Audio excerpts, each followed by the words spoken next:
My name is Diane Brennan and I'm 33 years old. 5 days before my sister's wedding, my phone buzzed with a text from my mother. You're uninvited.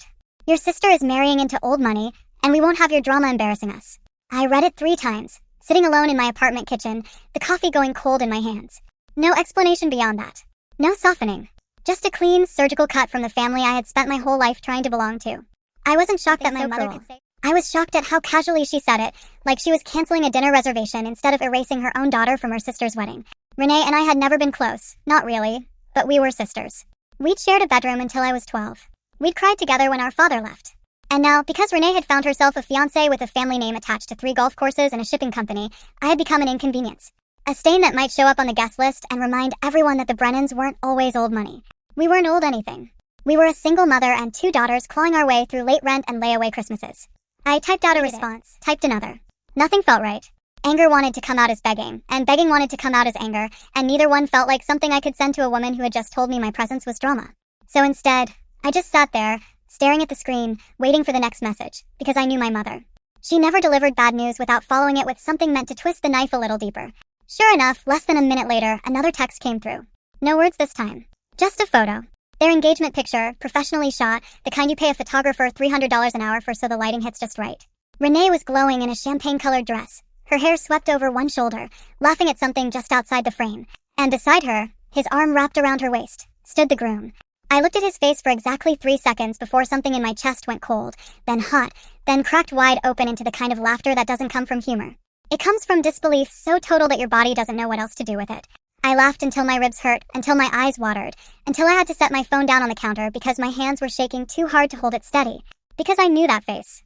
I had known that face for 4 years, long before Renee had ever met him at whatever charity gala or golf clubhouse she claimed had brought them together. I knew the small scar above his left eyebrow. I knew the way his smile never quite reached his eyes in photos, like he was always calculating something just behind them. I knew, because his name wasn't the name printed so proudly on the wedding website my mother had shared weeks earlier. The name in that photo caption was Weston Cole, heir to Cole Maritime Holdings. But the man in that picture, the man my sister was marrying in 5 days, had another name entirely, a different life. A name tied to a version of him that my family had absolutely no idea existed. My mind raced backward through years of memory, trying to piece together how this was even possible, how the same man could stand in 2 completely different worlds without either side ever colliding. I thought about the last time I had seen him, the circumstances so far removed from champagne toasts and old money weddings that the 2 images refused to sit together in my head. I thought about what my mother would say if she knew. I thought about what Renee would do if she found out 5 days before walking down an aisle toward a man who was not who he claimed to be.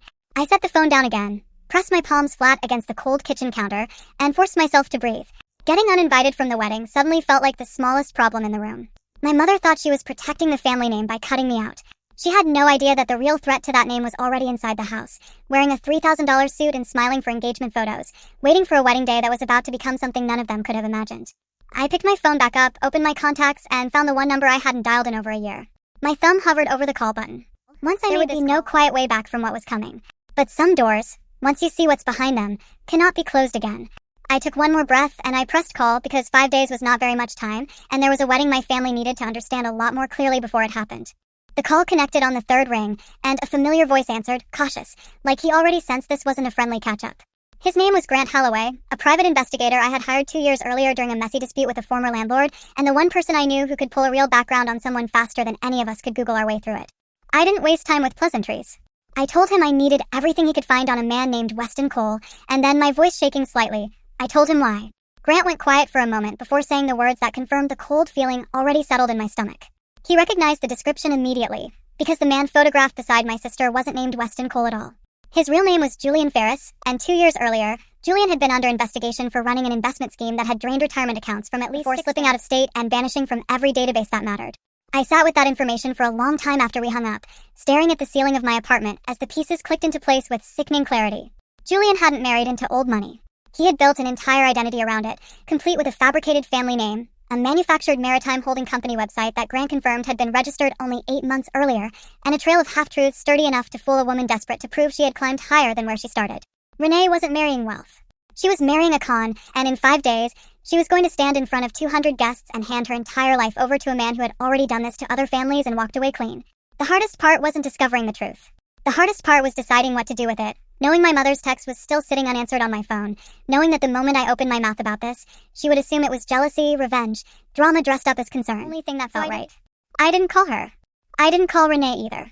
Instead, I gathered everything Grant had found, the financial records, the fabricated documents, the photographs of Julian using a different name at a courthouse appearance 18 months earlier, and I drove to my sister's apartment myself, because some truths cannot be delivered through a screen. Renee opened the door already annoyed, arms crossed, clearly expecting an argument about the wedding invitation. Instead, I handed her a folder and asked her to sit down before she looked inside. I watched her face change page by page, the confusion sliding into disbelief, the disbelief hardening into something closer to grief. She kept saying it couldn't be true, that she had met his parents, that she had seen the company office, that this had to be some kind of mistake or a trick from a jealous sister who had just been cut from the guest list.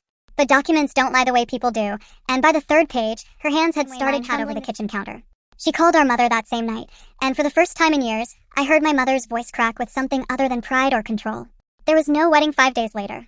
Instead, there was a quiet, painful unraveling, a canceled venue, a furious phone call to a security firm, and eventually, a police report that connected Julian Ferris to 2 more victims in another state who had reached out after his name resurfaced.